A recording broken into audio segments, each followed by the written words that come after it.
Peace. Welcome to the culture here on the Black Star Network. I'm your host, Faraji Muhammad. Thank you so much for tuning in and being a part of the conversation.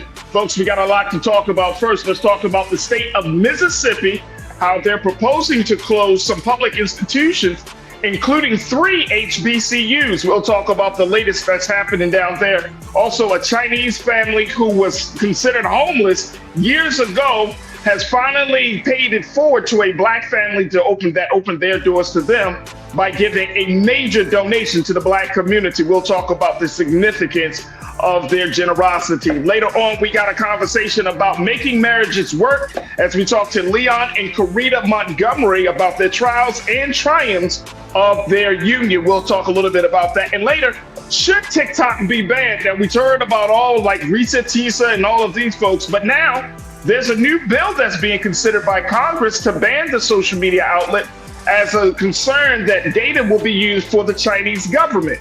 So it has some Americans and some folks saying that this is impending on their freedom of speech. What do you think? We'll have that conversation up next. Stay with us. It's all happening on today's edition of The Culture right here on the Black Star Network. Let's go.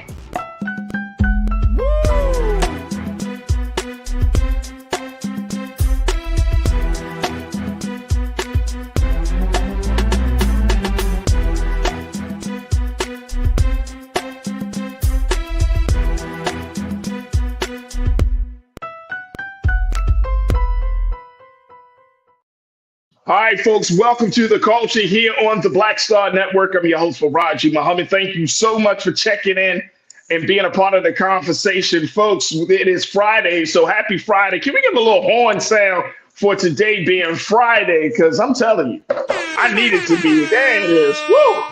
Man, if you like feeling like me, you're just so happy that we are at this point.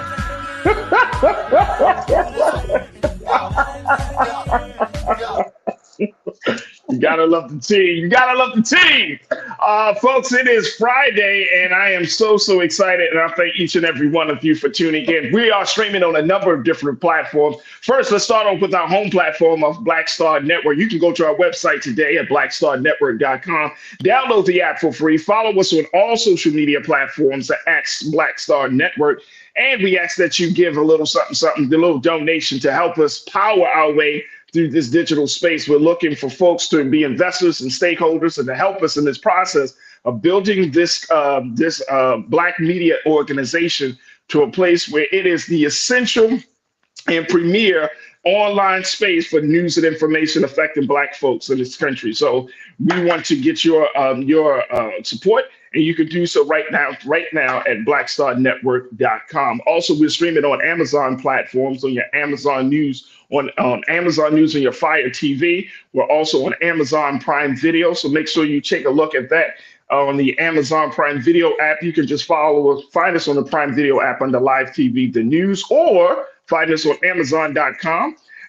We're also on the Freevee network, so you can find us on now under news there on Freevee at Black Star Network. And we're also on Plex TV 24 hours a day, 7 days a week. Just search for Black Star Network or find us in the Live TV, the news and opinion on Plex TV. And we appreciate you for checking us out there. We're also, folks, are streaming on Big Brother Roland Martin's social media spaces. So you can go to his Facebook page where we're streaming on right now, as well as the YouTube channel where folks we're streaming on right now as well. Big shout out to the online culture crew that's checking us out on X platform, on the Facebook page, and of course on our YouTube page, on Big Brother Roland Martin's YouTube page. Let me see who's in the chat right now. And then hopefully we can get this thing started. I see folks are checking in from around the country. You could do the same thing, folks. If you've never had an experience like this, where you are a part of the conversation. So that means that as I'm talking to Kimberly and I'm talking to our guest today, I'm also talking to you, and I want you to join us in the discussion, post your questions, share your thoughts, and just have some discussions right there in the chat with our online culture crew. We got Brian Christian today. I see you, Brian. Thank you for checking in as always, big brother. Cindy D, I see you. Deidre Hall, I see you. The ABX girl, I see you. Tiana, I see you. Pauline Hurd, I see you. Laurie Parks, I see you. Pretty Brown Mimi 726. Pretty Brown Mimi, where you been? Where you been? Baby, where you been? Don't be hiding from us. David Blissett, my brother, thank you for checking this out. Real Brooklyn, what's good with you, big brother?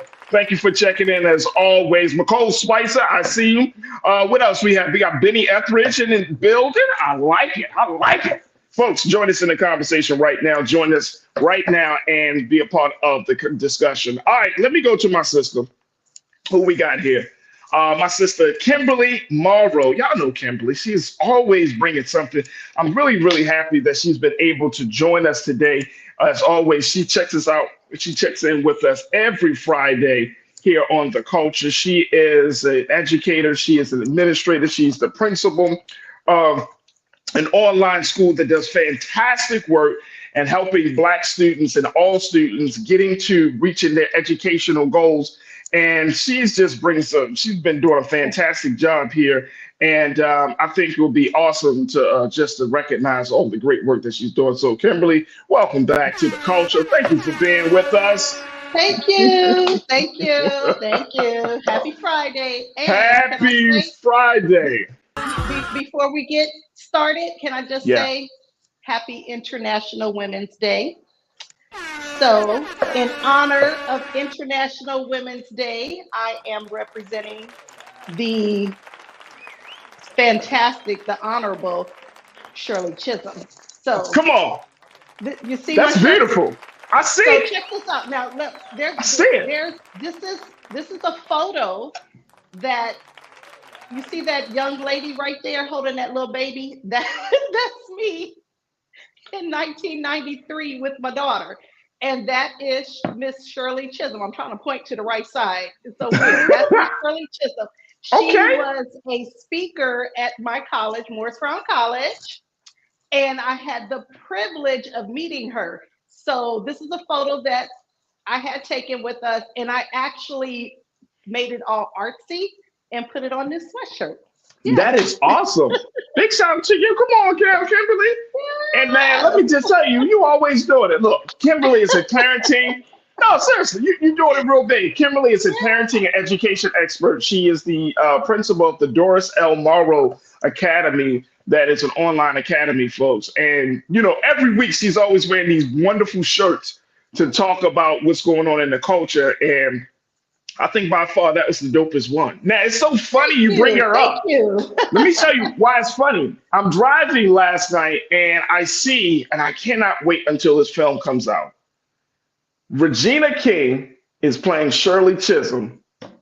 It's going to be airing on Netflix on March 22nd. Cannot wait. I finally saw. I never seen. I heard about it, but then I saw the billboard for it, and I had to do a double take. I'm like, Shirley, like. Then I'm like, oh, what are you doing? A documentary? That's Regina King as Shirley Chisholm. Y'all know I'm here for it. I'm here for it. Let me just say, I know we're supposed to be talking about HBCUs, but let me just say, I have followed her career probably ever since I met her. And it's real interesting. So for many years, when I would talk about her to my students, they had no idea who she was. And then when Kamala Harris was elected vice president, and when she said she stood on the shoulders of Shirley Chisholm, I was like, vindication. Like all of my students are probably like, I know who she is. That's awesome. So, yes. That's awesome. I love her journey. And you know, my favorite saying of hers, it's actually on the back of the shirt. I'm afraid to turn around because I don't know how this camera will work. It actually says unbought and unbossed. Come on. Come on. It's on the back of the shirt. There you go. It's unbought. There we go. I see it. Unbossed and unbought. I see it. The great Shirley Chisholm. The great Shirley Chisholm. I cannot wait to see her story play out. I know Regina King has treated that project with so much love and care. I can't wait to see it. I cannot wait to see it. All right, let's talk a little bit about education. HBCUs. What's happening in the state of Mississippi, Kimberly, because I came across this information. And it's interesting. It was so buried in so many other discussions and so many other topics that I was like, wait a minute, what is happening? So, and apparently, folks, take a look at this. This is coming from Essence, but there are a couple of other places that are starting to talk about this. According to the proposed specifics, Alcorn State University, Jackson State University, and Mississippi Valley State University among the schools that could be shuttered as part of Mississippi Senate Bill 2726, which aims to shut down 3 of the state's 8 public colleges and universities. Now, Republican State Senator John 44th District drafted a 7-page proposal, but Mississippi Institutions of Higher Education, the IHL, would make the decision on which universities close. Now, this is major. I know we got to take our first pause, but this is very, very big, because the whole idea is that this bill, they're trying to decide which universities to close by June 2025 based on enrollment, federal aid, tuition rates, degree programs, and local economic impact. And those schools would be mandated to shut down by the end of 2028. Now, I got to take a quick pause, but Karen, we got to talk about that. This makes my blood boil. HBCUs are at risk of being shut down. 3, folks, in one state. We got to talk about it. I want to get your take on it. Join us in the conversation. Post your comments. Share your thoughts as we talk about the issue of Mississippi Senate Bill 2726. What do you think about this idea of shutting these 3 HBCUs down in this Mississippi's attempt to try to restructure their public education program? Stay with us. The conversation will continue on the other side here on The Culture on the Black Star Network.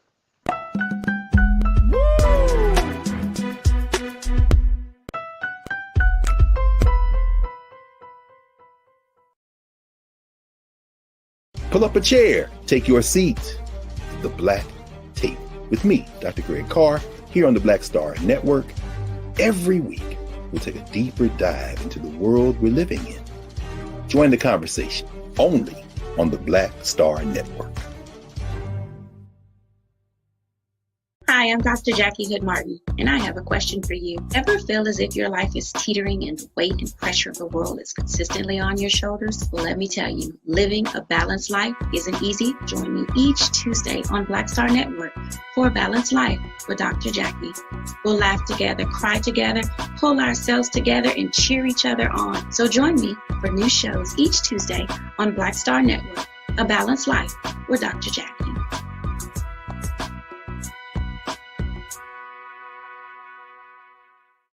Don't you think it's time to get wealthy? I'm Deborah Owens, America's Wealth Coach, and my new show on the Black Star Network focuses on the things your financial advisor or bank isn't telling you. So watch Get Wealthy on the Black Star Network.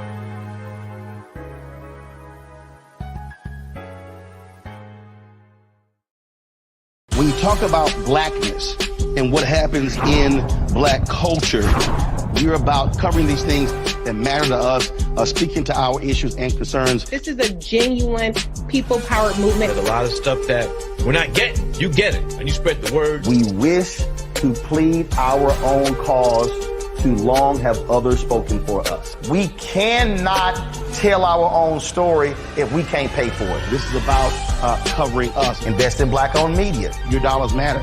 We don't have to keep asking them to cover our stuff. So please support us in what we do, folks. We want to hit 2,000 people, $50 this month, raise $100,000. We're behind 100,000, so we want to hit that. Y'all money makes this possible. Checks and money orders go to P.O. Box 57196, Washington, D.C. 20037-0196. The Cash App is $RM Unfiltered. PayPal is R Martin Unfiltered. Venmo is RM Unfiltered. Zelle is Roland at RolandSMartin.com. Hatred on the streets, a horrific scene, a white nationalist rally that descended into deadly violence. White people are losing their damn minds. Some angry pro-Trump mob storms the U.S. Capitol.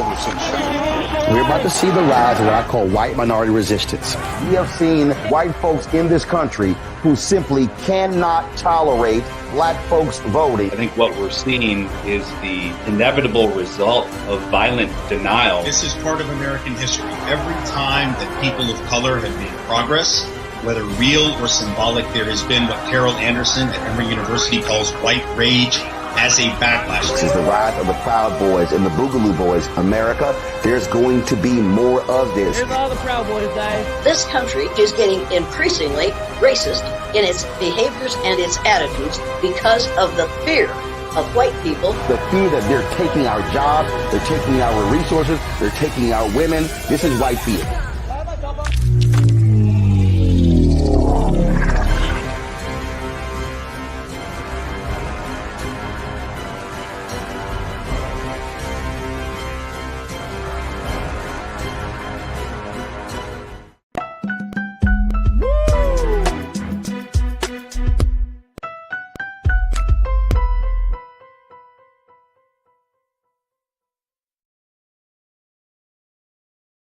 All right, folks, welcome back to The Culture here on the Black Star Network. I'm your host, Faraji Muhammad. Thank you so much for tuning in, being a part of the conversation. We just started talking about what's happening in the state of Mississippi as they're looking to shut down 3 HBCUs in an attempt because they wanted to kind of do some restructuring of public colleges and universities. That's right, folks. According to Mississippi Senate Bill 2726, it's aiming to shut down 3 of the state's 8 public colleges and universities. And those 3 that are particularly on the chopping block are Alcorn State University, Jackson State University, and Mississippi Valley State University, 3 HBCUs, and the IHL, or the Mississippi Institution of Higher Education, is saying that they're going to decide which universities to close by June 2025 based on enrollment, federal aid, tuition rates, degree programs, and local economic impact. Let me check in with my sister Kimberly Morrow to get her latest, as she's an educator, parent, and an educator. She's a parent advocate, and she's also the principal of the Doris L. Morrow Academy. And so, Kim, talk to us of what's your take on this situation, because the state of Mississippi is looking at all of these metrics and saying these schools don't meet the standard. What do you have to say? But first of all, it's ridiculous. So you make it difficult. When I say you, I'm talking about Republicans, because it is a Republican who has initiated this. This is a bill that he is proposing, right? And so the Republicans have made it very difficult getting the affirmative action overturned. So a lot of Black people are now looking at historical Black colleges. And now it's, okay, well, now we need to start shutting down some historical Black colleges. This is ridiculous. I love in another article I read regarding the same thing, that there is a woman, and her name is, if I want to say it right, Jennifer Riley Collins, from HUD, who is advising or encouraging alumni to notify their Congress people and make sure that this bill is dead on arrival. And I feel like if my sister Corinna was here, this is what she would be saying to the people of Mississippi. Look, contact your legislators. This cannot go on. We cannot have any of our HBCUs closed, not at a time when they are making it so difficult for Black people to get a college education. So this bill is utterly ridiculous. And coming from a historical, HBCU who lost its accreditation and worked so hard to get it back, I am not for closing down an HBCU. No, not at all. Well, a letter from the Alumni Association of each of the 3 universities to the state legislatures opposed the bill, obviously, saying that the closing of these 3 public HBCUs would deeply hurt the state. The letter said, quote, closing these institutions alone would not only deprive future generations of the transformative educational experiences they offer, but it would also irrevocably damage the cultural and intellectual landscape of Mississippi. Now, back in late February of this year, Mississippi voters started a petition on change.org to reject the bill of Senate Bill 2726. So far, it has collected over 14,500 signatures. But the fact is that now I think we got to have the hard questions on this. I don't like to say devil's advocate. I'm going to just be on the other side of the conversation. Are these schools operating at a maximum capacity? Now, we already know that the historic underfunding of HBCUs. So keeping that in mind, that's like, okay, that's something that's different. But I'm talking about in terms of, and I'm wondering, like, based on these metrics, enrollment, federal aid, tuition rates, degree programs, and local economic impact. Basically looking at all of these institutions and saying, are you creating the value that you say that you're doing? Are you doing the work that you say that you're doing?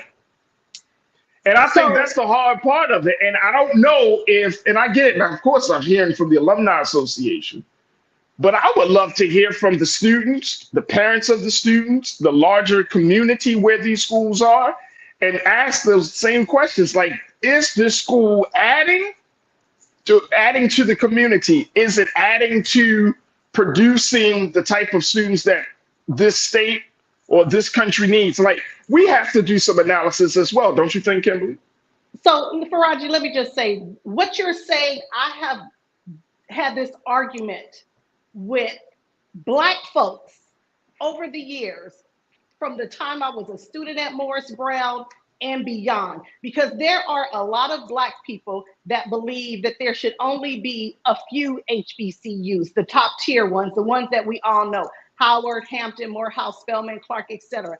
Having gone to Morris Brown College in the AUC, where we were regarded as the lowest of the low, we're down on the totem pole. Students from the other schools in the AUC would drive around our campus and call us Morris Brown High School. So let me make this abundantly clear.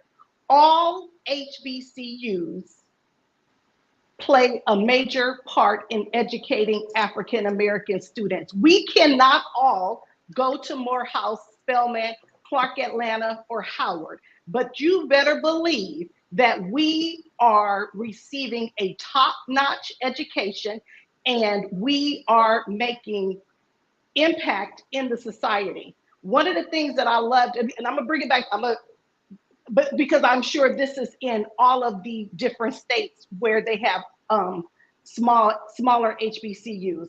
Our current president, Dr. James, when he went on the radio promoting Morris Brown College, what he said to the listening audience in Atlanta, there aren't many students in Atlanta or in Atlanta, Georgia, etc., who have not been touched by a teacher from Morris Brown College. We produce teachers, we produce police officers. So do not take away from the smaller HBCUs. We may not have the same endowments and the same funding as the larger HBCUs, but believe me, we have dedicated staff and we have students who are making a difference in society after graduation. Currently in DeKalb County, the first ever African-American female is the sheriff of DeKalb County. She is a graduate of Morris Brown College. So when people start telling me, oh, well, the smaller ones, they can close the smaller ones because they're really not significant, that is not true.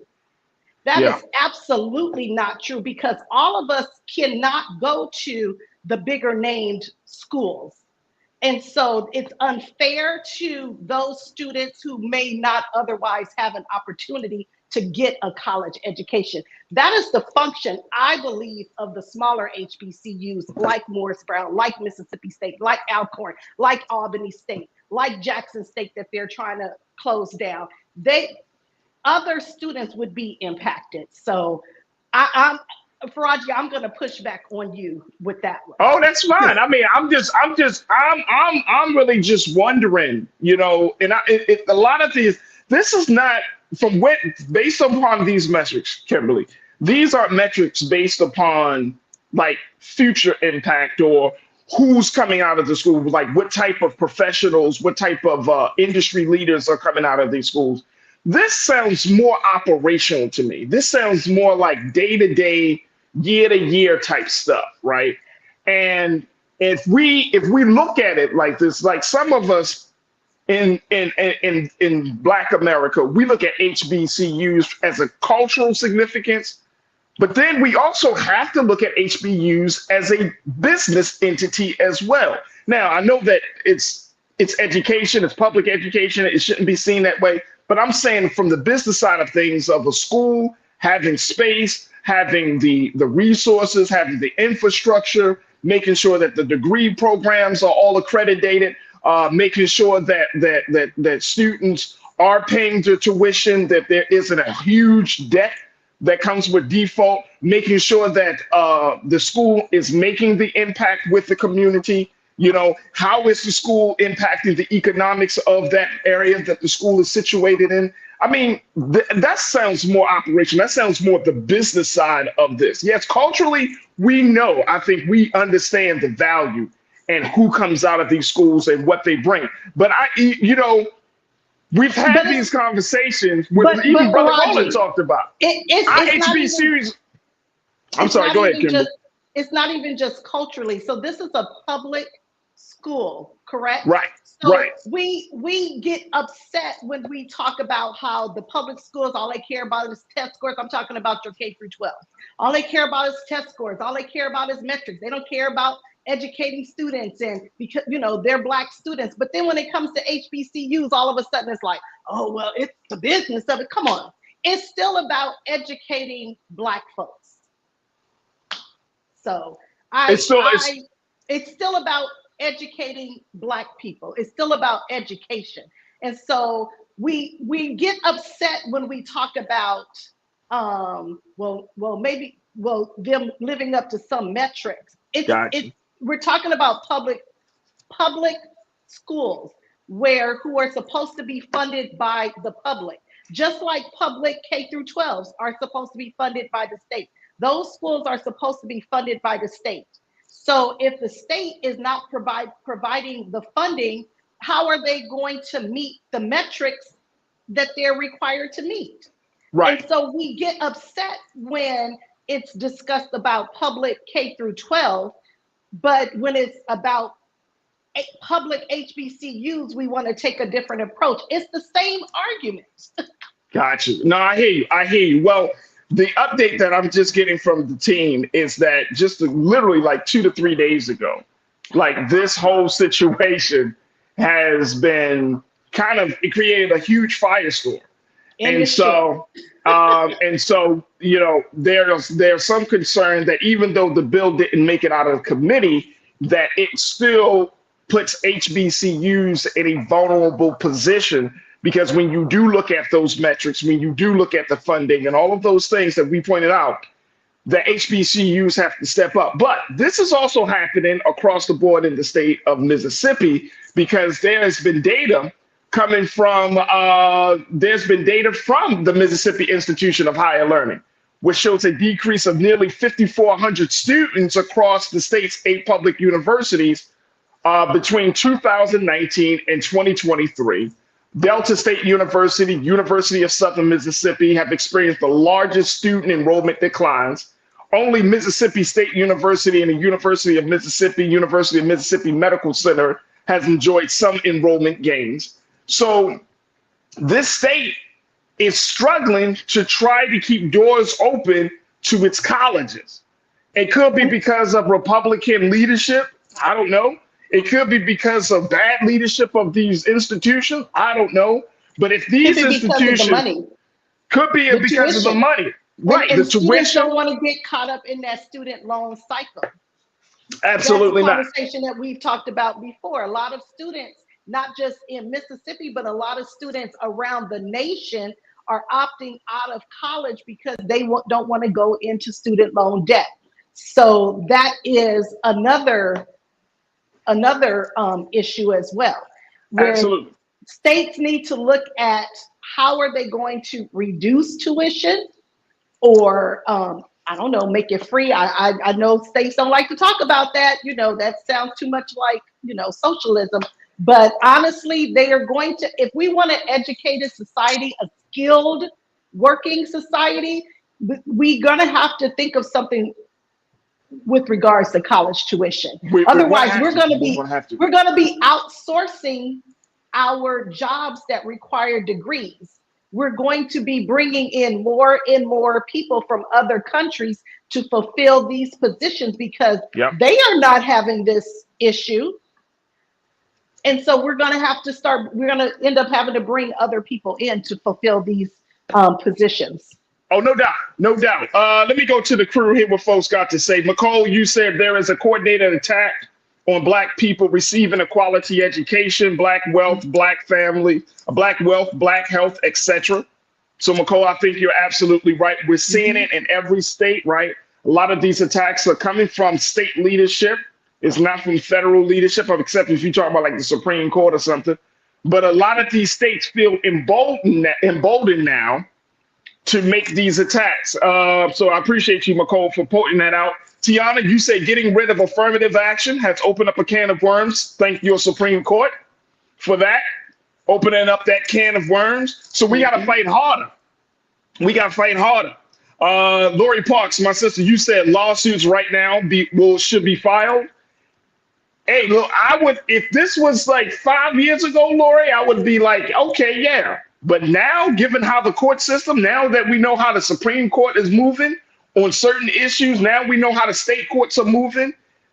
That's why we've been asking the question, what's recourse, what actions can Black America take to get some sort of justice if the court system is showing bias, preferential treatment, if the court system is showing that it's siding with foolishness rather than with facts.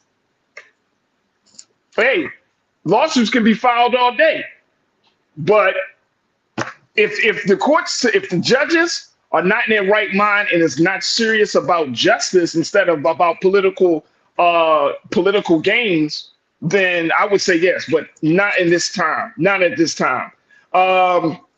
Let me see who else has said something about this. Lori, you also said Black communities should start protesting along with the churches, the pastors, and other organizations. This is a tragedy. All of the red Republican states and governor wants to close down these colleges. It's an attack. But here's the thing for us, very quickly. How many of us that go to HBCUs give back to HBCUs? How many of us? And I'm just saying, this is the conversation I think we should have amongst ourselves. How many of us go to HBCUs, give back? And I'm not talking about volunteering. That's certainly fine. Your time is definitely valuable. But I'm legitimately talking about money. How many of us put something in the pot for these HBCUs? Encourage those who came through those same doors, put something in the pot of those HBCUs. Also bring in some businesses to put something in the pot of those HBCUs. Now, is that the only way we can do it? No, we need state funding. We need other revenues of funding, but we do need some engagement, because if the situation gets dire where these schools will potentially get closed, then guess what's going to happen? We're going to be like, man, I don't even know why they closed it. And man, this was a good school, man. We had the best this, they had the best that. That's all cultural. But the business side requires action. The business side requires money, policy, action.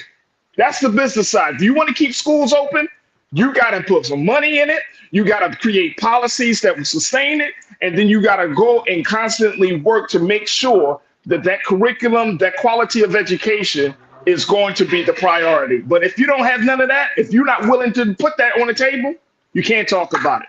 Kimberly, got 30 seconds. What's your take? I say definitely support your school. I'm currently involved in 2 alumni organizations, Morris Brown College Los Angeles chapter alumni organization, and our class of 1994. We are actually raising funds for our dear old Morris Brown. So if you can't give like a loan, or you feel like you need to be involved with others to do it, you want to pool with others, join your local alumni chapter and do it that way. That's another great way you can really make a difference, as opposed to just doing an individual donation. There it is. There it is. All right, we got to take another quick pause. When we come forward, let's talk about how one Chinese family who was helped out years ago by a Black family is paying it forward by giving back to the Black community in a very significant way. Let's talk about that on the other side. Stay with us. It's The Culture here on the Black Star Network.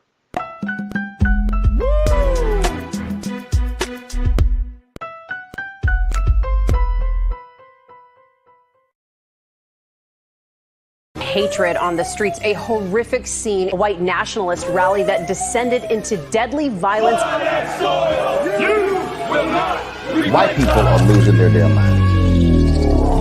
As an angry pro-Trump mob storms the U.S. Capitol, we've seen We're about to see the rise of what I call white minority resistance. We have seen white folks in this country who simply cannot tolerate Black folks voting. I think what we're seeing is the inevitable result of violent denial. This is part of American history. Every time that people of color have made progress, whether real or symbolic, there has been what Carol Anderson at Emory University calls white rage as a backlash. This is the rise of the Proud Boys and the Boogaloo Boys. America, there's going to be more of this. Here's all the Proud Boys, guys. This country is getting increasingly racist in its behaviors and its attitudes because of the fear of white people. The fear that they're taking our jobs, they're taking our resources, they're taking our women. This is white fear.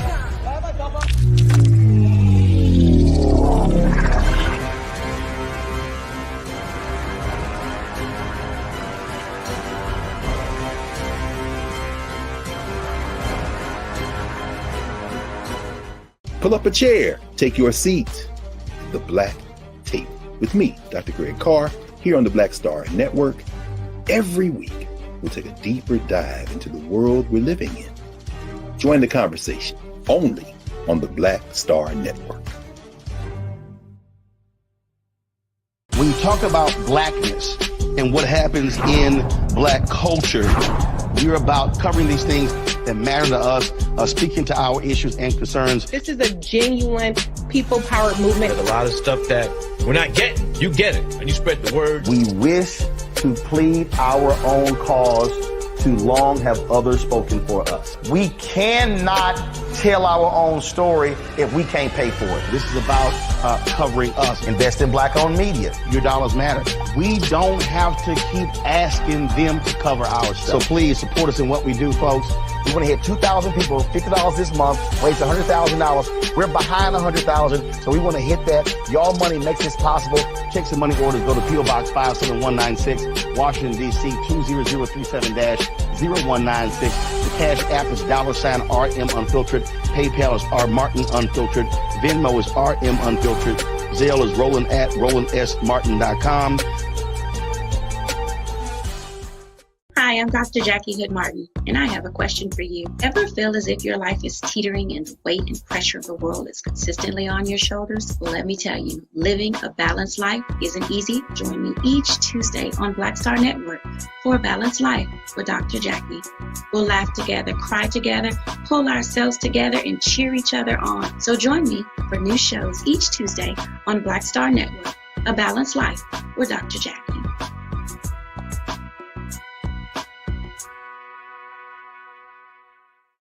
Don't you think it's time to get wealthy? I'm Deborah Owens, America's Wealth Coach, and my new show on the Black Star Network focuses on the things your financial advisor or bank isn't telling you. So watch Get Wealthy on the Black Star Network.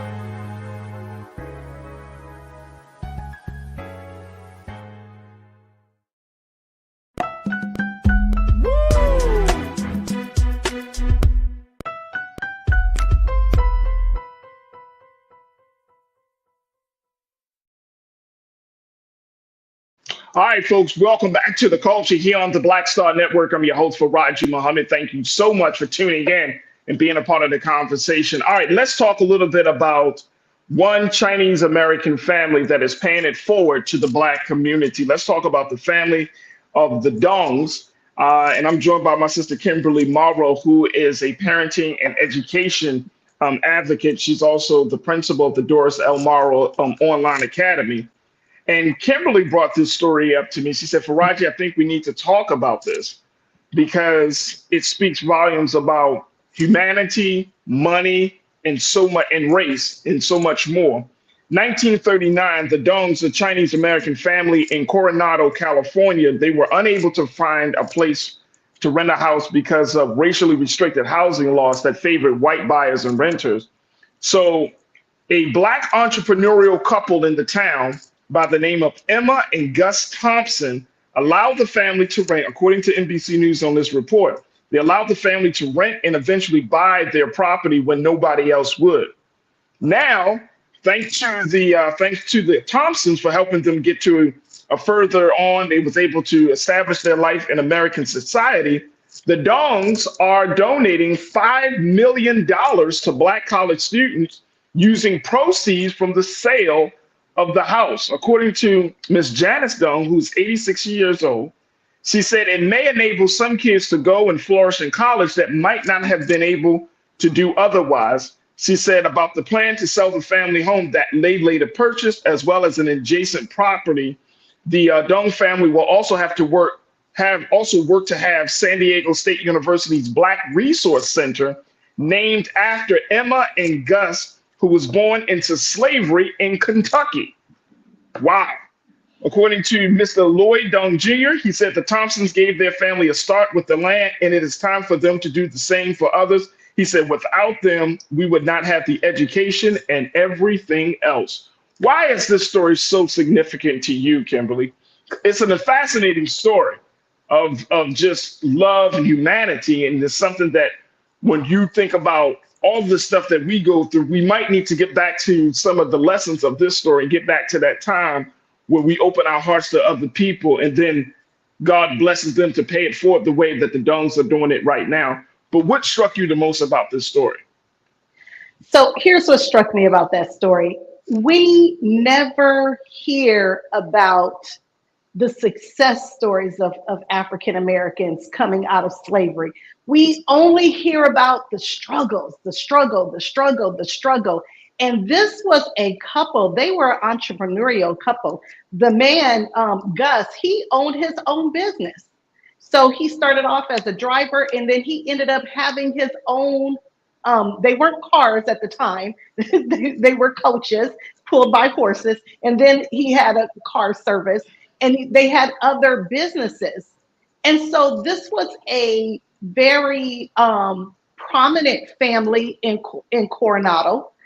They belong to social clubs, civic organizations. So this isn't your run-of-the-mill family. And what I don't like is that when we hear about our stories, we only hearing about the struggle part of our stories. Yes, sometimes we get to hear about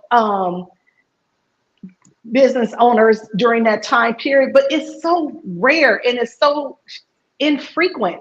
And so I did not want this just to be a story about the Dong family paying it forward. I wanted to focus on Gus and Emma Thompson, the people who actually made a way for them, because they were not the only African Americans during that time period who were doing well. Okay. And they're not the only African Americans who have supported immigrants coming into this country who've had a difficult time. And I was afraid that if the story was only told in the manner in which it is in the newspaper, that we would only know about the Dong family's generosity, but we really would not know about Emma and Gus Thompson. Okay. I got you. That is really, because I did more research on them, and they were successful. And I think we should learn more about our successful African Americans and not just only know about those that struggled.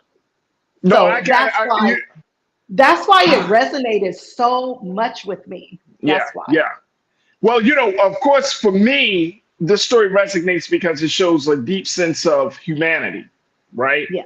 But I think that, it's interesting because I think people already know that Black folks, regardless of the position that we find ourselves in, the condition that we're in, that we still can dig deep within ourselves to find love for someone else. And to some of our people, that could be a gift and a curse, right? That we can still, and I put it out there on my social media one time. I said that some of us some of us, we get wrapped up in our blackness so much that we become blind to the pain and struggle of other people. Now, some people kind of push back on it. They're like, Faraj, we always thinking about other people. And I'm like, yeah, but some of us, I'm saying today, it's like when we have conversations about other people's struggle, there's always someone in the room that said, but what about black people? Right. As if black people are the only people that exist in America. As if no one else has struggled in America. And I get the historical reference. I already know that.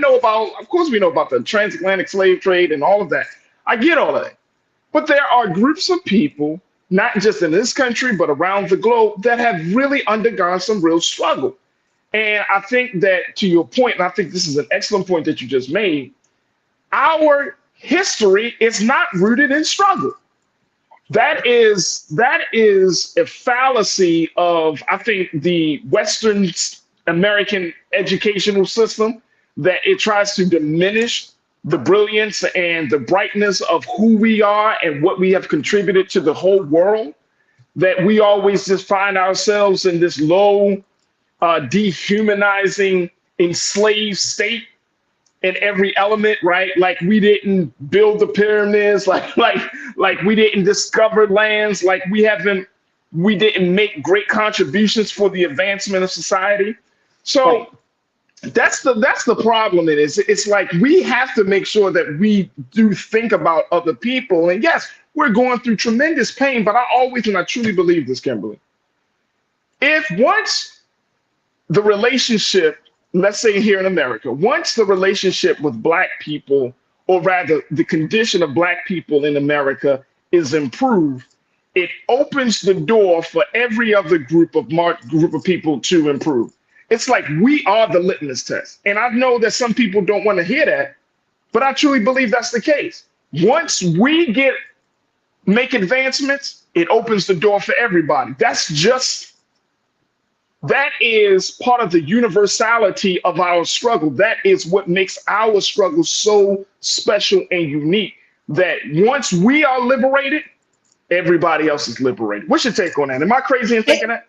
No, you're absolutely correct. But then I think that's a double-edged sword. And I think that's why some of our people get frustrated, because I'll give you affirmative action as an example. That was designed to help Black people, correct? Right. To bring us up. But the biggest benefit factor of affirmative action has been white women. Right. And so we got a brother that come on yesterday. He said the same thing. He said the biggest beneficiaries of diversity is white women. Right. So I think what happens is, while we know it will open a door, we get frustrated because when it opens the door for other people, it's as though they don't realize we were the ones who opened that door for them. And that's where I believe that frustration lies. Yeah.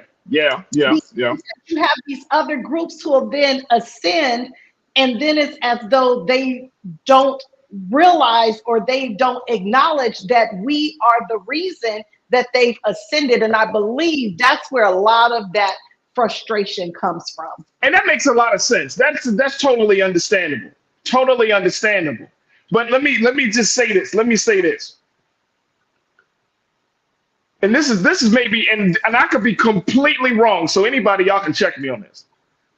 I personally try not to go through life thinking about how I'm going to be perceived when I try to help people out.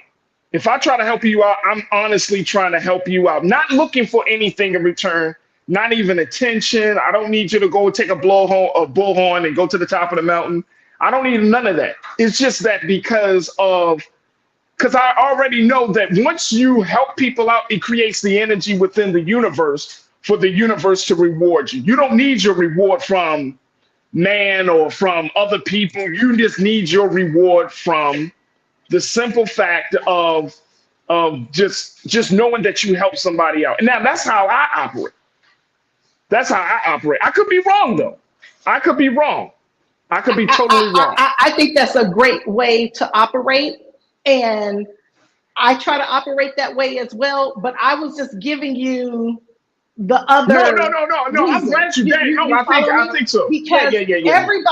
Everybody isn't in the same space. Some people have been, hurt and traumatized, and we don't really know where they are in their journey. And so just to have that perspective and go, okay, I can see it from their perspective. I try to look at life that way, Faraji. I try so hard to look at life through other people's perspective as well, not just my own. So sometimes when I'll give you a take on things, it's not necessarily my take. I'm trying to look at it from someone else's viewpoint. Oh yeah, and I think we should. Let me go to what the crew got to say, because we got to take another quick pause. Davey Floater, you said Black people need all the friends we can get. Love it. You agree with that? I love it. Yes. We need our allies. Yes, we need allies. We cannot alienate people, and that frustrates me. Again, I understand people are hurt and everything, but that frustrates me when people talk about cutting other people off because they are frustrated and hurt and angry. We do need allies. We do need supporters. We're only 10% of the population. We cannot be in this thing alone. We cannot isolate ourselves. So yes, I agree with his point. Just with 13% of the population in this country, we are we're 13%, but we are, if you're saying darker skinned people, we are the majority on the globe. Right. But in America, we're 13% of we're 13% of the population. But you're absolutely right. And let me just say this to this point, y'all, because I know some folks and I know we got to take a quick pause. But I think humanity owes a debt. And I don't want to come off in this kind of angry spirit, but I think humanity owes, every group of people owe a debt of gratitude to Black people in America and across this globe, because we took the hits. We took the hits. Civil rights, we took the hits. Human rights, there can be no conversation. I said it before. There can be no conversation about civil rights, human rights, on all of that if Black people aren't at the center of the conversation. And this ain't racism. This ain't some crazy thinking. I'm saying we took the hit. And as a result of us taking a hit, and as a result of our progress, the whole world is moving forward. This ain't racism. This is we're looking at this from facts here. The world is moving forward. So it's interesting that we often find ourselves that look at the country now. The country is suffering, doesn't know which direction it's going. Well, look at the relationship that America has with Black people. And if you look at that relationship and you'll see the answer as to why this country is so off-centered, why this country is not moving forward, because that relationship isn't a good one. Now, once that relationship gets better, the doors will open up. The eyes, people, we will win. Pastor Damon Blissett, you said it, brother. You said, I've also said that, Faraji, when Black people win, we all win. We all win. But nobody want to give Black people. We be like, man, and look, when America has denied Black people freedom, justice, and equality, equal rights, human rights, all of these things that we've been fighting for, the country don't get no better. But the moment the country starts moving forward, because Black people have gained something. We are the trailblazers. We have been the ones taking the hits, but at the end of the day, we're not the beneficiaries. Everybody wants to give something else to everybody else. And then, like you said, it's a great point. Sometimes we're not giving the credit, but trust and believe. I believe in justice. I believe that things will come back around, and we just got to keep moving. We got to keep fighting for it. Pastor Damon, thank you so much. Who else is in it? Sean Ryan, you said a true friend will help you out without you even knowing, and that's correct. That's facts. Benny, you said correct. That's why factual history is important. Absolutely. Absolutely. So we are at a very, very pivotal time in this country. And I'm so glad, Kim, that you brought up this story because this is beautiful. I hope that the Domes are successful to getting that resource center name in Gus and Emma Thompson's name. But it's even more beautiful to, as you said, not only the fact that the Domes gave $5 million, but that Black people have the compassion, the heart to open up their doors. And they owned the property, so they were able to do it. That's part of that story. They had the ability to help. And I don't want that to be missed. I don't want people to take away that in 1939, Black people were, struggling so much we couldn't even help people. Not only could they help people, but they did. They were in a financial position to do so. And it's so important we know that. And can I tell you another fact that a lot of people don't know? Got 30 seconds. Go ahead. Yes, ma'am. Did you know that there were Black women who owned property and businesses during slavery in the antebellum South? Did you know that? No, I didn't know that. Mm-hmm. So those are stories that we never hear about. No, that's absolutely. You got to come. You got to break it down for us one day, Kim. I'm gonna give you some time. Seriously, I'm gonna give you some time this month to talk about those fantastic Black women. I would love to hear those names, and I think it would be grateful for the culture, for the crew to hear those names, because we don't know. Some of us don't know that history, and I'm sorry. I know some people are probably like, you don't know certain history. Black history is so deep. It's so rich. There's so much to learn, man. I haven't, as great as brilliant as some of our great scholars are that even appeared on this network. There's so much more to learn about the greatness and the history of Black people in this country. Yeah, so I took an African American history class by Dr. Higginbotham when I was at Harvard. So I drank in all that African American women's history. I drank it all in. There it is. And you're making history in your own right too. So that's a big part of it as well, Kimberly. Look, we got to take a quick pause when we come forward. You're welcome. Let's switch gears. Let's talk about love. Let's talk to Leon and Karita Montgomery, who are the authors of Just Dance With Me, as we talk about making marriage work. Stay with us. The conversation continues on the other side here on The Culture on the Black Star Network.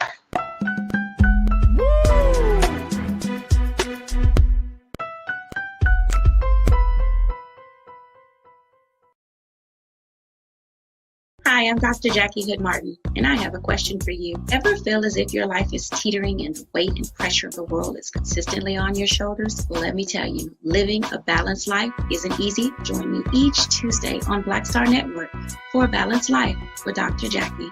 We'll laugh together, cry together, pull ourselves together, and cheer each other on. So join me for new shows each Tuesday on Black Star Network, A Balanced Life with Dr. Jackie.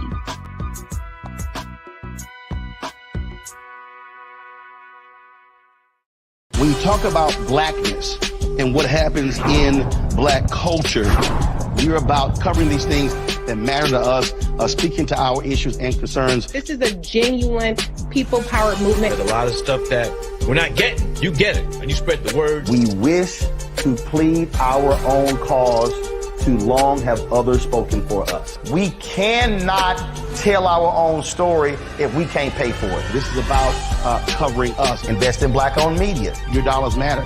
We don't have to keep asking them to cover our stuff. So please support us in what we do, folks.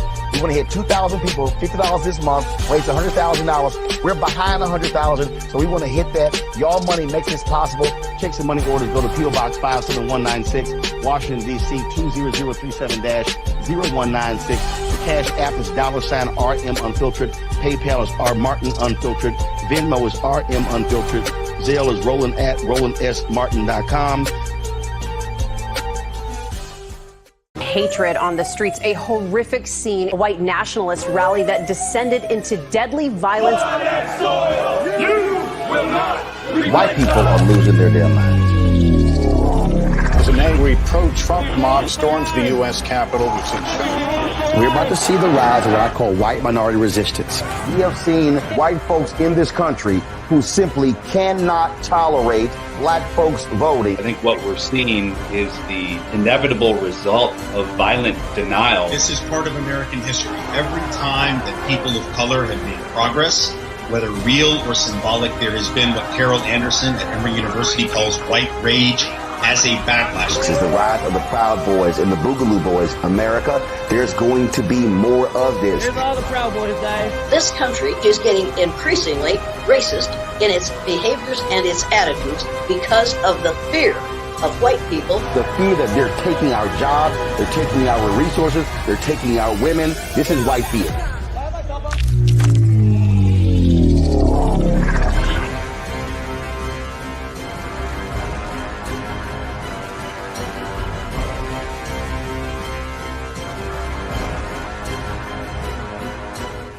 Pull up a chair, take your seat. The Black Tape with me, Dr. Greg Carr, here on the Black Star Network. Every week, we'll take a deeper dive into the world we're living in. Join the conversation only on the Black Star Network. Don't you think it's time to get wealthy? I'm Deborah Owens, America's Wealth Coach, and my new show on the Black Star Network focuses on the things your financial advisor or bank isn't telling you. So watch Get Wealthy on the Black Star Network.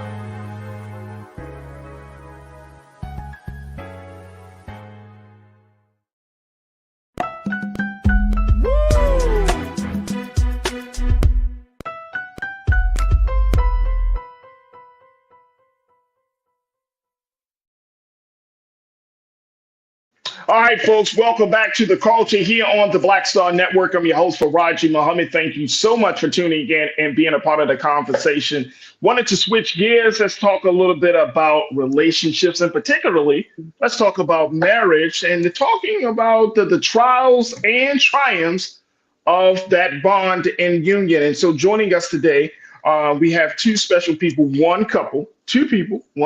They are Leon and Karita Montgomery. They are the authors of the book, Just Dance With Me. There is Rhythm and Flow to Longevity in Marriage. And this is a new book. This is a book that's been out, and it's an opportunity to talk about relationships, especially at a time where it seems like love and relationships and all of these things are so romanticized, from everything from social media to reality shows and everywhere else. So we want to welcome to The Culture here on the Black Star Network. We have Leon and Karita Montgomery, as well as my sister, Kimberly Morrow, is joining us. But Leon, Karita, thank you so much for joining us. How are you this afternoon? We're doing well. Thank you for having us. How are you? I'm good. I'm well. Oh, first thing, I see y'all rocking some shirts too, like Kimberly is. All right, what's the shirt? What's the shirt? What it say? Be love. So not just love, but be love. Ooh, I love it. I love it too. I love it. All right, so Leon and Karita, let's talk a little bit about your book, Just Dance With Me, talking about rhythm and flow to longevity in marriage. Here's the cover of the book, folks. This is a beautiful cover. First and foremost, Leon and Karita, how long have y'all been married?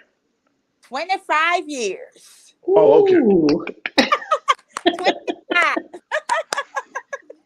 Congratulations. Congratulations. I love it. Hey. The reason I'm asking, you know how you talk to some folks and you be like, how long have you been married? 6 months. You'd be like, man, put that book away, bro. Okay. Put that book away. Yes. You talking about Right. you need to put some time in, brother. You need to put some time in. 25 years, congratulations, 25 years. So what was the inspiration to write a book about your journey as a union, as a couple? So I'll start with it. So really the pandemic, where a lot of couples faced turmoil in their marriage, the COVID-19 pandemic brought Leon and I closer together. So we didn't have the scurrying around with the kids and jobs and events after work and things of that nature. And we really had the time to sit down, look in each other's eyes, and find love again. And Leon, I'll let him tell you, because although the pandemic was happening, I was running a hotel. I was a general manager of a hotel, so I never had a day off. I worked through the entire pandemic. I was wow. at the Atlanta airport. a very busy hotel, but Leon was at home, and he'll tell you how he made that special for me because I was working during the pandemic. All right, Leon, talk to us, brother. How did you make it? How did you make a Karina feel special at home, brother? Well, my wife was, she was stressing when she was coming home from work, and I work from home. I work from home, so she was home. She would complain. She was tired getting up, going every day. I'm home, and I have the music going. So I started, having the music, enough for her, uplift her spirits. He created the backyard party. That's what we call it. The backyard party. I like it. I like it. So what was in the backyard party? Now I'm interested. What was happening at the backyard party? Was that family friendly information that we can share? Or?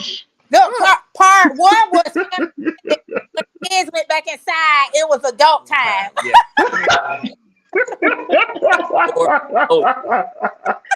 I'll put it to you that way. Adult time after dark, but we were still out there in the backyard though. Yeah. Okay. But that time together, we thought, we've been through so much, and we really had a chance to heal our marriage. Okay. And we thought we never had a blueprint.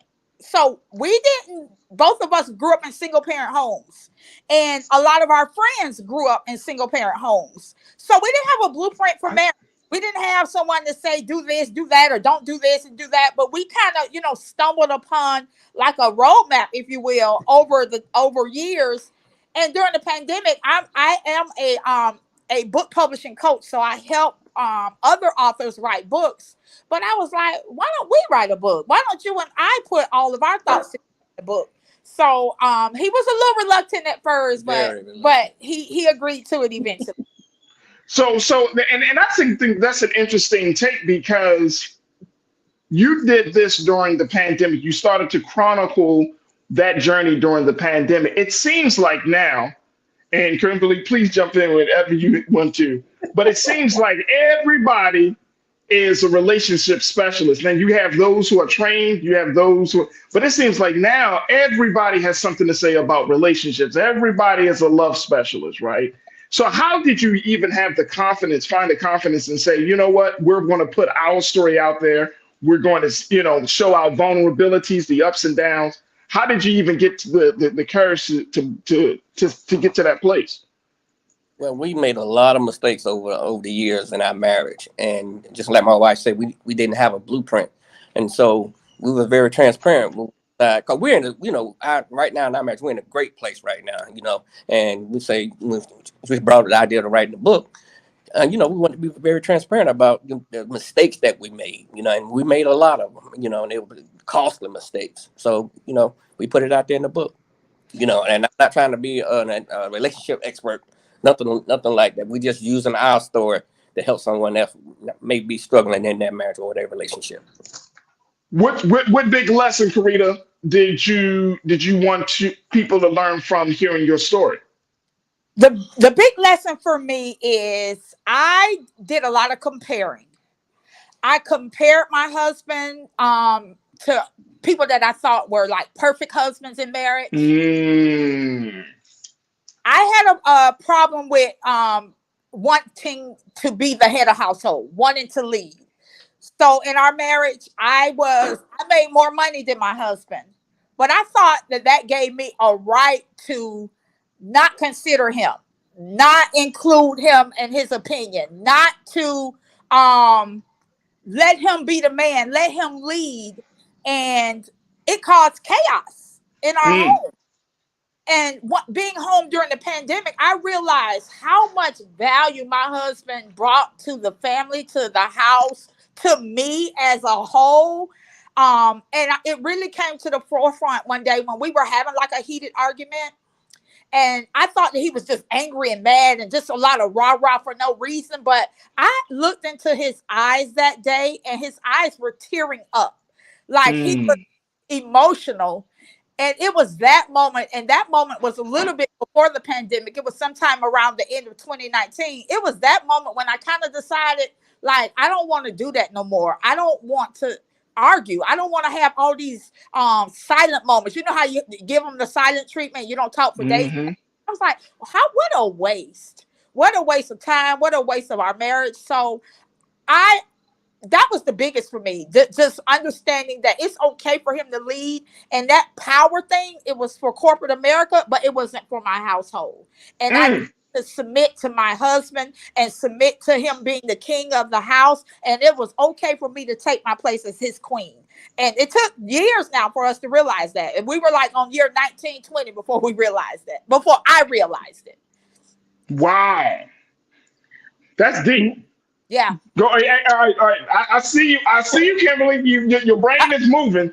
The wheels of the brain's turning. Look, we got to take a quick pause. When we come forward, we'll continue the conversation with Leon and Karina Montgomery, authors of the book Just Dance With Me, as they're talking about making marriage work and talking about also how to find longevity in the marriage. We'll continue the conversation on the other side. Post your comments as we're streaming right now on Big Brother Roland Martin's Facebook page and YouTube channel. I would love to hear what y'all have to say about this crew. Stay with us. It's The Culture here on the Black Star Network.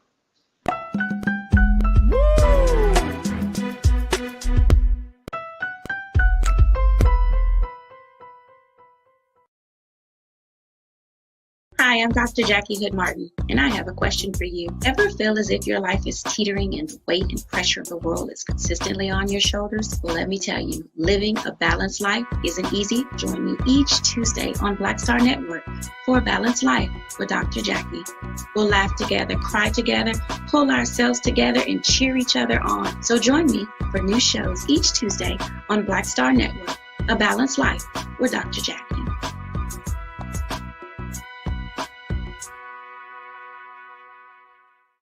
When you talk about blackness and what happens in black culture, we're about covering these things that matter to us, speaking to our issues and concerns. This is a genuine people-powered movement. There's a lot of stuff that we're not getting. You get it, and you spread the word. We wish to plead our own cause.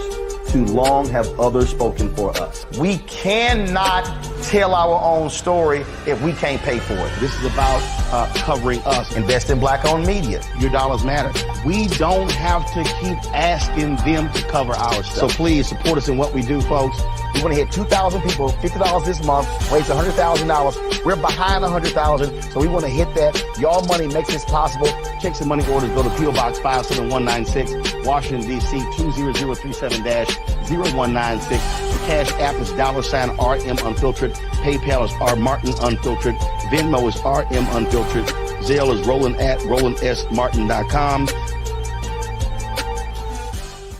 Hatred on the streets, a horrific scene, a white nationalist rally that descended into deadly violence. White people are losing their damn minds. As an angry pro-Trump mob storms the U.S. Capitol, we're about to see the rise of what I call white minority resistance. We have seen white folks in this country who simply cannot tolerate black folks voting. I think what we're seeing is the inevitable result of violent denial. This is part of American history. Every time that people of color have made progress, whether real or symbolic, there has been what Carol Anderson at Emory University calls white rage as a backlash. This is the rise of the Proud Boys and the Boogaloo Boys. America, there's going to be more of this. Here's all the Proud Boys, guys. This country is getting increasingly racist in its behaviors and its attitudes because of the fear of white people. The fear that they're taking our jobs, they're taking our resources, they're taking our women. This is white fear.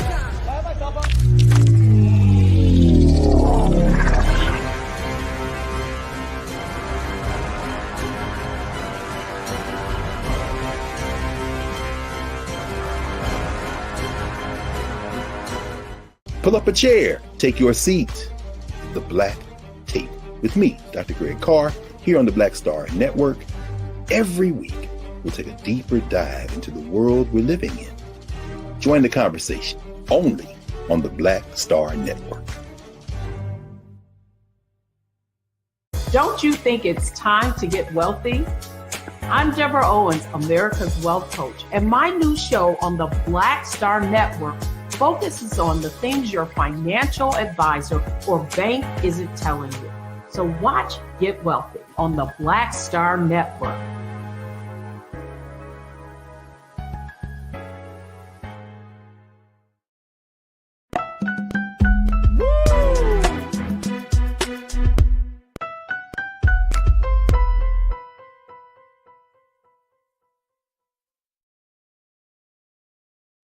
All right, folks, welcome back to The Culture here on the Black Star Network. I'm your host, Faraji Muhammad. Thank you so much for tuning in and being a part of the conversation. Folks, we're talking about love, relationships, and marriage as we check in with Leon and Karita Montgomery, authors of the book, Just Dance With Me.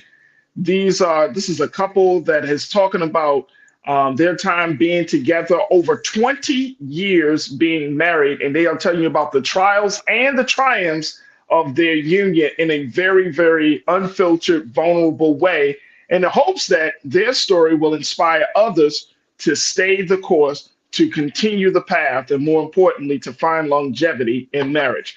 I'm also joined by my sister, Sister Kimberly Morrow, who is a education and a parenting expert, and also serves as the principal of the Doris L. Morrow Academy, online academy. Kimberly, you got a question for Karita and Leon? I don't know if it's a question, but gotcha. I wanted to just say this, because what I don't want this to devolve into, because as you said, what you said about submitting, and I can already hear a lot of women, I'm not submitting, et cetera, et cetera. But so what I want to ask is, you mentioned there was some healing that needed to take place in your marriage first. Can you talk a little bit about whether the healing that maybe you had to heal yourselves individually and collectively to get to that place where you could actually submit? Because I think when we have these discussions and we hear this, submit, there's a block that goes up, but people don't talk about the healing that got them to that place. Can you speak to that a little bit? Yes. So the healing for me, first of all, I had to realize that I had to give my husband grace. I had to understand that he's a human being and he's going to make mistakes. For some reason in a marriage, we want to amplify all of the mistakes and not talk about the good things that he had done. You know, yes, he made mistakes, and I did as well, but what about the grace for his mistakes? Secondly, I have a prayer ministry, Kimberly, and I was praying for everybody else's marriages. And when it came down to my marriage, I was always telling God, fix him. Because he wrong, get him. He know he shouldn't have did that yesterday or whatever. And God said, no, fix you. Fix you, your stuff, that your shortcomings, your missing the mark moments, your mistakes. Fix you first. I got Leon. I'm taking care of Leon. You don't know the conversations me and Leon having when he in the closet praying. He said, no, you don't try to tell me to fix him. You fix yourself. And I had one particular instance, and dealing with like the silent treatment that really was an eye opener for me. And then I'll let Leon speak. So in corporate America, of course, as a general manager, I administer HR. I go through HR policies and procedures with my staff. And we were going over workforce harassment one day. And when I read through all the bullet points, the last bullet point said, silent treatment is a form of harassment. And I was like, yes. It's abuse. It's abuse. It's abuse. And you know, when I would get upset with him, I would go into silent treatment mode that would last for weeks. I didn't know it was abuse. That thing hit me so deep. That right there crushed my whole spirit down. My little perfect, you ain't never did nothing wrong, you know, so you holier than thou. I said, sit your little toxic, abusive self down and pray about what I've been doing to your husband all of these years. Hey, Karita, just out of curiosity, when you saw that in the HR manual, how long had you been married at that point? 17, 18 years. Wow. Oh, wow. Yeah. So here's the thing, and I'm so happy that, Kimberly, you brought this piece up, right? I was watching Love is Blind on Netflix last night. Trust me, folks, it's going somewhere with this. And one of the couples was a Black couple, actually. And the man at the end of, he's supposed to, you know, it was the whole premise of the show is that you meet somebody, you don't see him, and then you finally see him, and then you know, a couple of weeks later, you're getting married, like legitimately married. Crazy premise, but it speaks volumes. It's like a social experiment. But one of the things is, as this black man was going through this process with this black woman, when he got to the altar, as he thought he was ready, then he told her no at the altar. Devastating moment. But it was a moment of truth and a moment of, I think it's a deep moment, because his rationale was that he wasn't all in emotionally. He wasn't all in for, you know, that the process had opened him up to understanding things about himself and his view of his parents' relationship that he never thought. That it finally hit him at the altar. Like, I'm not sure if I'm ready to take this big step. I want to be with this woman, but I don't think I'm ready for this marriage. And he pretty much was begging her, look, just stay with me. But he said, I need to go to therapy. I need to do some work on myself. Wow. And so it opened up this conversation, because I think that people tend to go into relationships, especially marriages, looking to be fixed. And I want to kind of get your take on that, Leon and Karita. Like, what is the proper approach that we should have when going into it? Because I see it all the time. We talk about it all the time. Like, oh, this person is going to do something for me, instead of me coming in, becoming a little bit more whole. Now, are we going to ever be whole on our own? I don't believe so. I think that it does require someone else in your life to help you see you as you need to be seen, right? But there is this, you know, outside of that, this idea that, oh, this relationship is going to fix me. Can you speak to that? Can y'all talk about that? It's interesting. We had this conversation, like, look, pillow talk this morning. We were talking about a couple that's in our life, and how one of the spouses is always unhappy, and they're looking for the other person to bring them happiness. And he and I both said that you got to bring that to the table. Like, you got to be whole in yourself and say, you know what, I'm happy, I have joy, I have peace. And what he is to me is like the cherry on the top. Like, he brings whatever joy he brings to me is in addition to the joy I already have in myself, the confidence I already have in myself, the love that I already have for myself. So I'm not looking for that in him. In him, I'm looking for companionship, partnership. I'm looking for my best friend. Like, we kid around that we're each other's best friend, a prayer partner, all of that. But I'm not looking for him to complete me in that sense. But I like being married. I like coming home to a husband. I like, being in a relationship. So I honor that part of it. I respect that part of it. I don't know, baby, you want to add?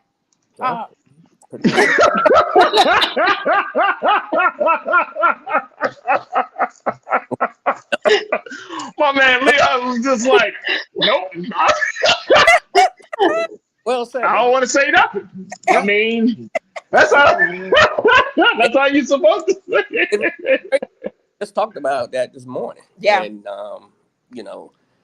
when the friend that she's talking about was a very good friend of mine, and and they got to start with them. Happiness is within. You got to be happy with yourself, and traveling and and gifts and stuff like that. That ain't not going to keep you happy. Good companionship, good relationship, communication, loving each other. That's what keeps me going and keep our relationship strong. That is beautiful. We got to take another quick pause, but I want to kind of speak to that, because there is an ongoing narrative that people, that everybody is saying, using the terminology, I'm looking for my person. And the thing is about happiness. Is that even the goal of marriage, happiness, right? And I was reading one particular article, and we'll talk about this on the other side, that may not be the best goal to have, because it always changes. The quality of one's happiness is always evolving. It's based upon where you are, with the direction you're going to, not just based upon where you are. So it is It's an ongoing journey. And I thought that was a different look at it. It's that people tend to look at it as a one destination, but it's actually a journey. That happiness is actually a journey. Look, we're gonna continue the conversation on the other side. Let me just throw this out there because we got a lot of crew members that are watching and checking this out. My sister Shannon Marsh, one of our great new culture crew members, she said, marriage is not a fix-all. Your partner should complement you, not complete you. If you're going into a marriage looking to be completed, then, woo, Lord Jesus, but may God be with you.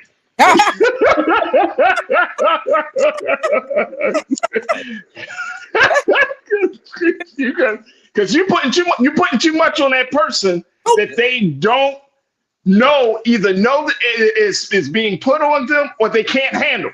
Right. That's too much pressure. Too much pressure. Like you got to be the all in all to complete me. That's too much pressure. Look, we got to take, and Shauna, thank you so much for posting that. Look, we got to take a quick pause. When we come back, more conversation with Leon and Karita Montgomery, Kimberly Morrow, and you. Stay with me. It's The Culture here on the Black Star Network.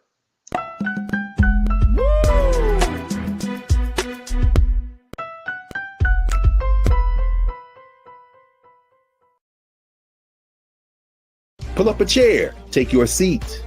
The Black Tape with me, Dr. Greg Carr, here on the Black Star Network. Every week, we'll take a deeper dive into the world we're living in. Join the conversation only on the Black Star Network.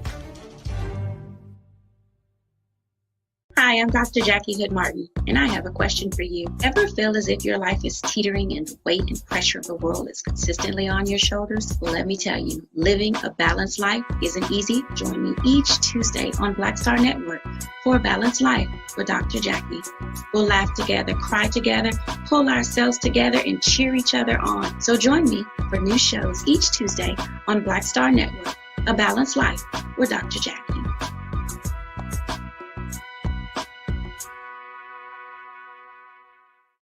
Don't you think it's time to get wealthy? I'm Deborah Owens, America's Wealth Coach, and my new show on the Black Star Network focuses on the things your financial advisor or bank isn't telling you. So watch Get Wealthy on the Black Star Network.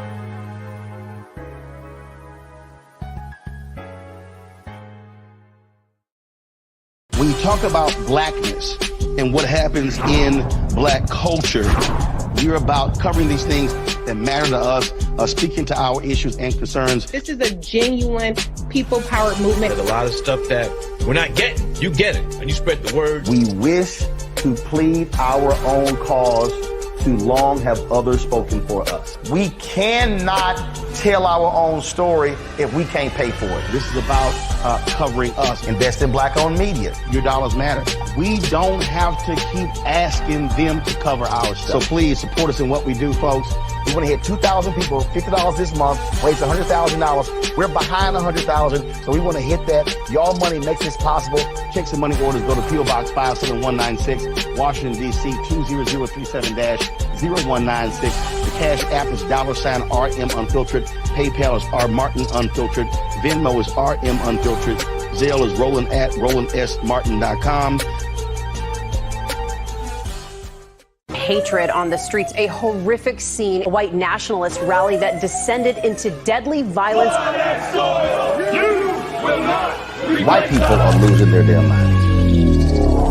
As an angry pro-Trump mob storms the U.S. Capitol, we're about to see the rise of what I call white minority resistance.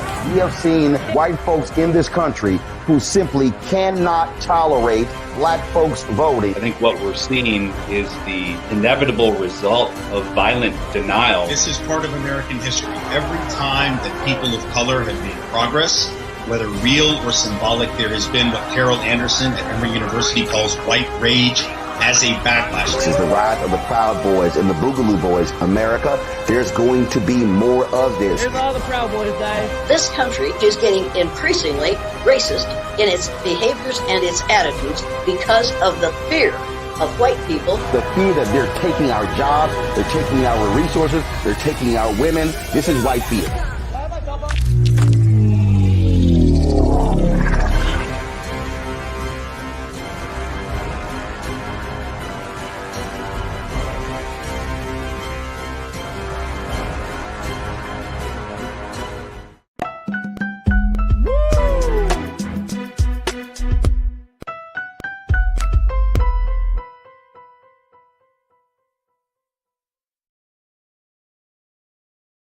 All right, folks, welcome back to The Culture here on the Black Star Network. I'm your host, Faraji Muhammad, joined by our great contributor, Kimberly Morrow, and we are joined by two special guests, Leon and Karita Montgomery, who serve as the author of the book, Just Dance With Me. Let's show that author, that book cover once again, please. Look at that beautiful book cover as they're talking about the trials and triumphs of being married. And I think one of the big things that I'm learning from this conversation from the two of you is that all of these new understandings of relationship has happened years later in the marriage.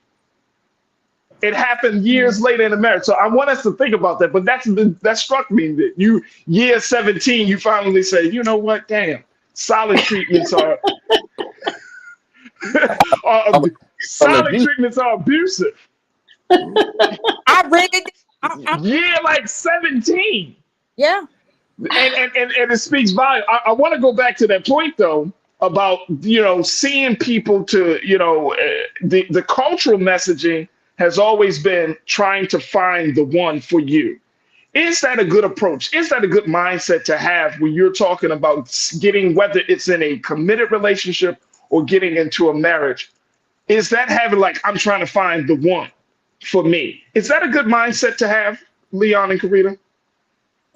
Well, it worked out perfect for me, because That's a great answer, Leon. That's a wonderful answer, brother. I dated her in high school, so we started dating. Okay. And we dated all college, but I've known her. I've gotten to know her over the years of growing up. And then once we got married, we just didn't know how to be married.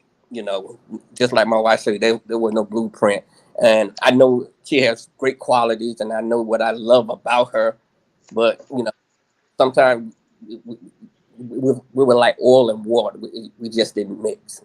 And let me ask you this very quickly, because some folks would say if y'all are like oil and water, that y'all wouldn't work, that it doesn't work, that you need to be compatible on all different levels in order to work. How true is that in your case? Not true at all. That's not true. You can get to learn and appreciate someone.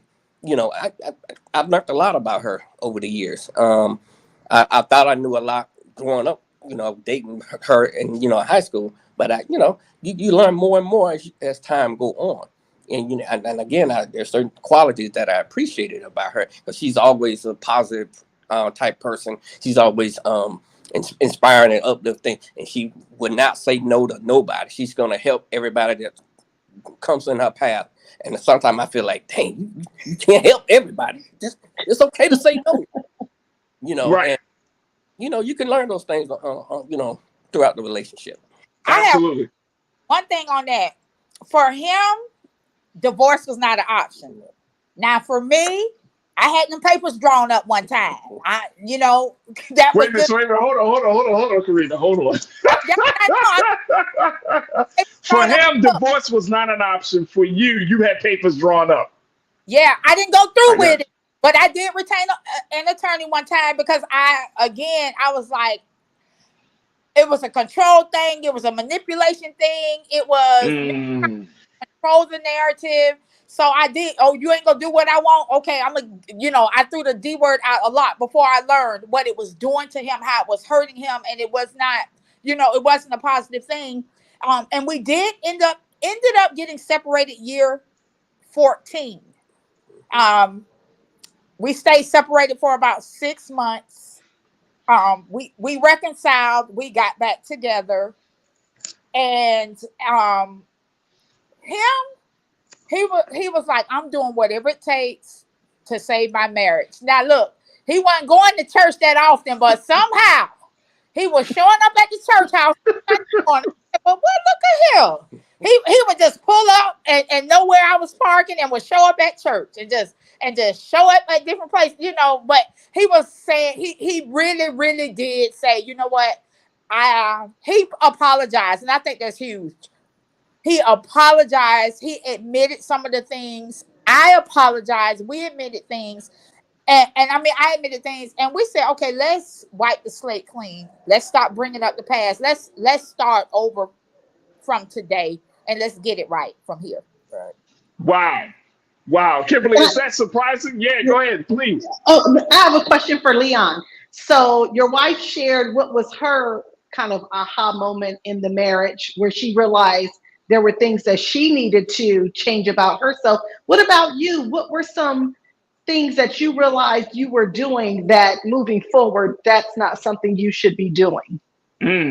Well, for me, I was an angry person, and I didn't know why I was angry.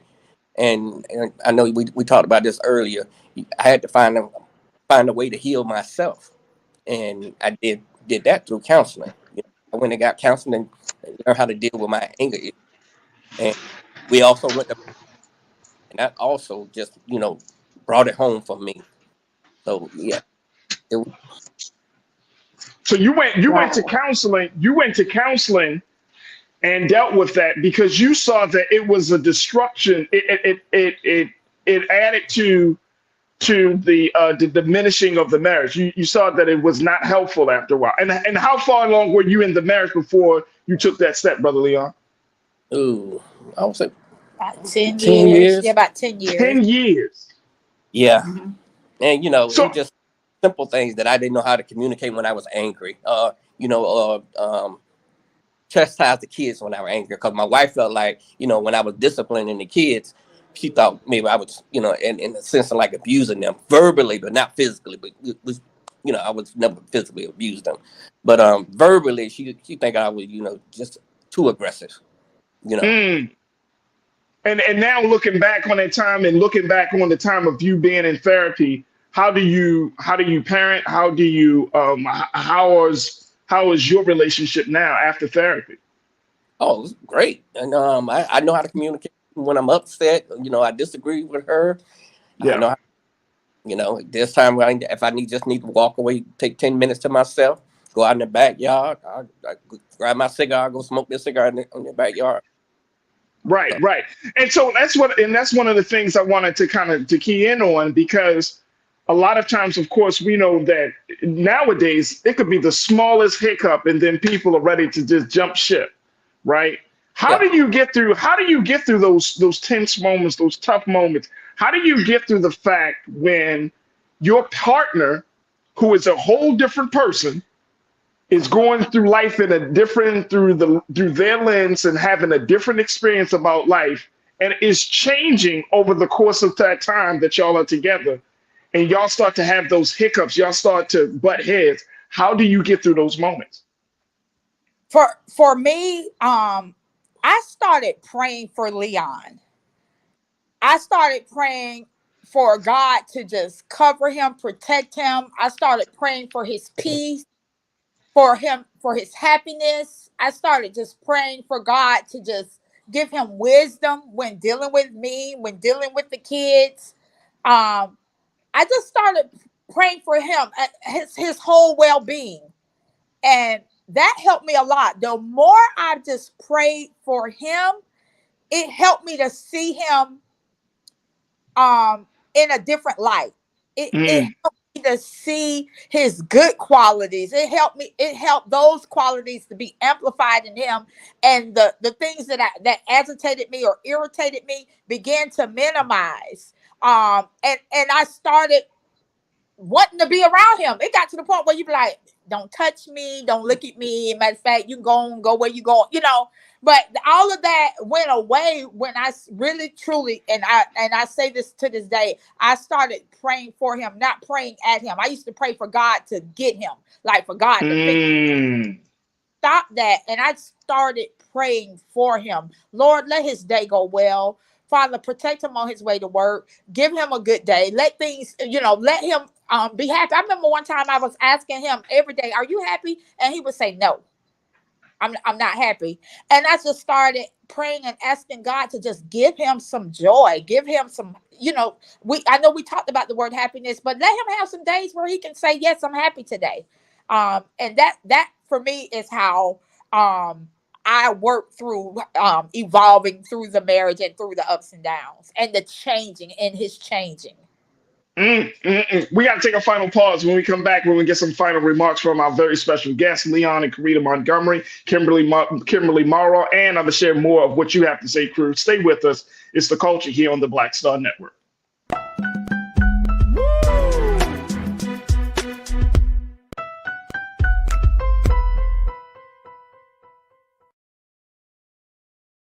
Hi, I'm Dr. Jackie Hood Martin, and I have a question for you. Ever feel as if your life is teetering and the weight and pressure of the world is consistently on your shoulders? Well, let me tell you, living a balanced life isn't easy. Join me each Tuesday on Black Star Network for a Balanced Life with Dr. Jackie. We'll laugh together, cry together, pull ourselves together, and cheer each other on. So join me for new shows each Tuesday on Black Star Network, A Balanced Life with Dr. Jackie.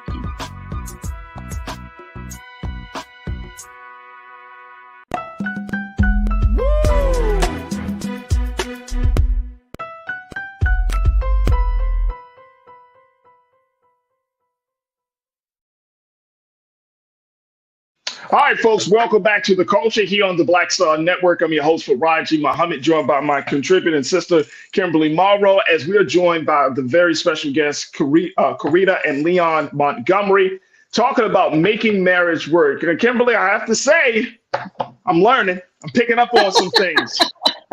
Man.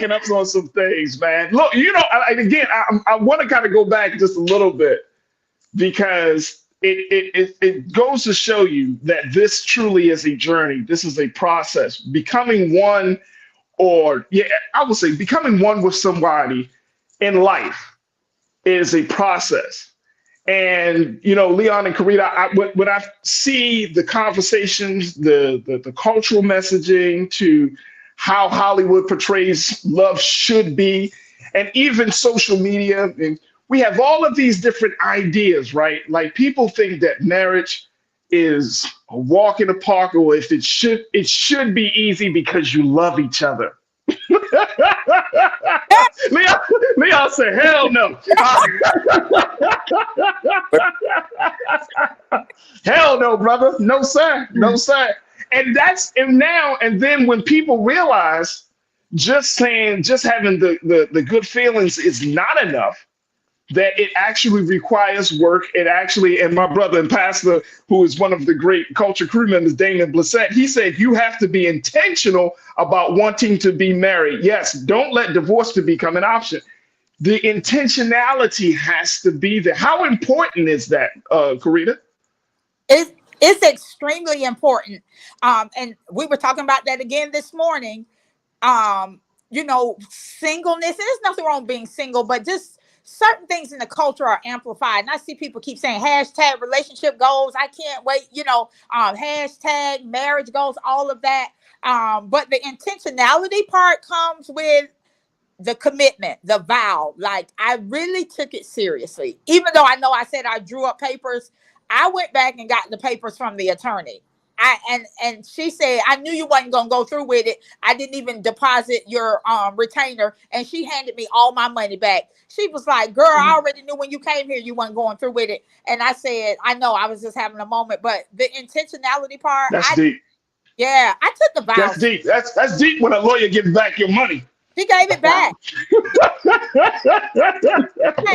had told me, she was like, I'm going to hold on to it. She said, you ain't doing this. And she was, I'm not going to even deposit this. And she handed me all the money back. Didn't keep any of it. And she said, you not ready and y'all not at that point where it's over. She said, just go work through those differences. Go compromise. Go talk through it. And I did take the commitment very seriously. I took it seriously. To death do us part. I do believe that. And I do believe that marriage is something that is important enough that we should put our all in and salvage it. There's so much against family and marriages and households. There's so much coming against, but the power in staying together, the power in the children seeing us stay together, seeing us compromise, seeing us apologize, seeing us turn the table, if you will. Yes. There's power in that. And then the economic part of it. After the pandemic, they say mortgages and rent prices tripling and all that. you got power together economically, and the enemy want to come against that. And we were like, no, we're gonna fight to the end, and we want to fight for our marriage. That is awesome. That is awesome. That is beautiful. That is awesome. Cindy D, my sister, you say too many people marry the wedding and not the marriage when they wonder why it doesn't work. Wow. Too many people marry the wedding. Woo.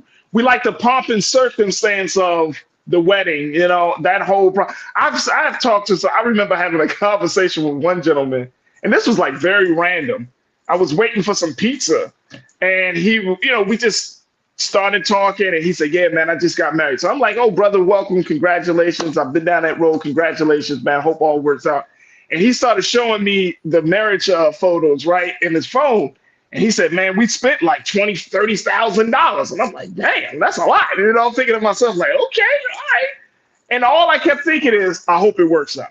I really do. I really hope it works out, right? Because to Cindy's point, that we find ourselves wanting that part of the discussion, but we don't want the hard part of the discussion, because if you, once you embarked on this journey of marriage, it will test the fibers of your being, your faith, your humanity, your heart, your mind, the strands in your hair. I mean, it will test everything. It will test everything. Tell the truth. Say it again. It will test everything. And I don't know, looking forward, especially for the next generation, how we can have healthier conversations about relationships. Even if they do go into the space of like, okay, the marriage breaks up, you know, there is so much unhealthy conversations around co-parenting, around two people. You know, even some people would say, like, you know, we talk about Will and Jada, and they talk about life partnership, you know, and there's all of these extra like new states of relationship. What's your take on all of that? On how these relationships have now evolved into different types of relationships now. They may not necessarily be traditional marriages, but they still require both people to be committed to the journey. We did something on social media recently. We said the 10 things that a marriage needs to be sustained, and you know, one of them was recognition, respect for the other person, involvement, making them feel involved, making them feel included.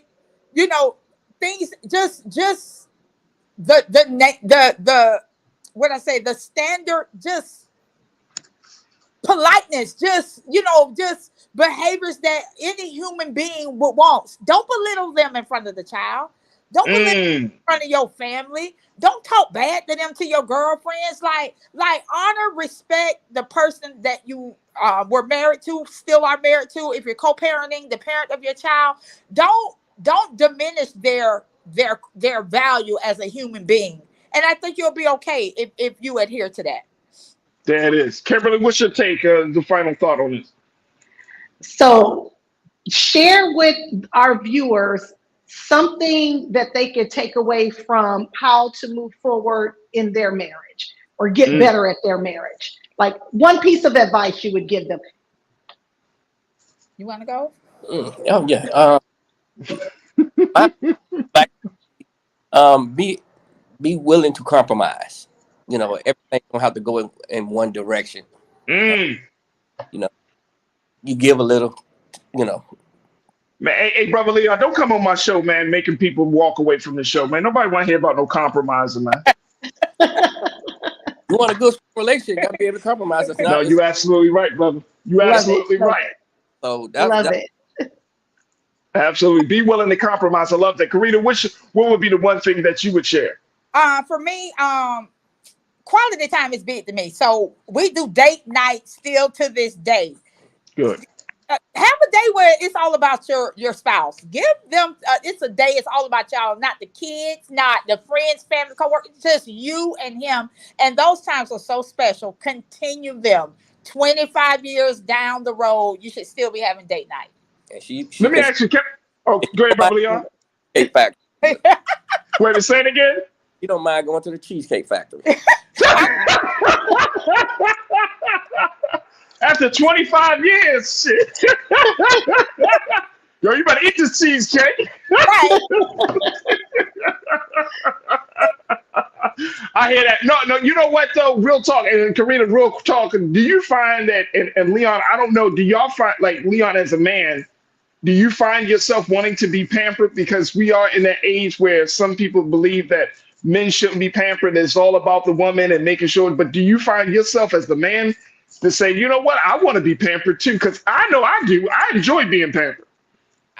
I really don't. It's not my thing, but my wife, she gets a kick out of it. So she makes sure that we travel on my birthday every year. Oh, that's beautiful, brother. Every year. And she that is beautiful. So many birthday parties, surprise birthday parties, because I didn't have birthday parties growing up as a kid.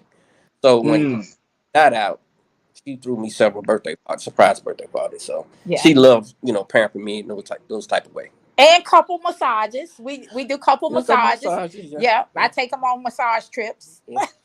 Yeah. A whole massage trip.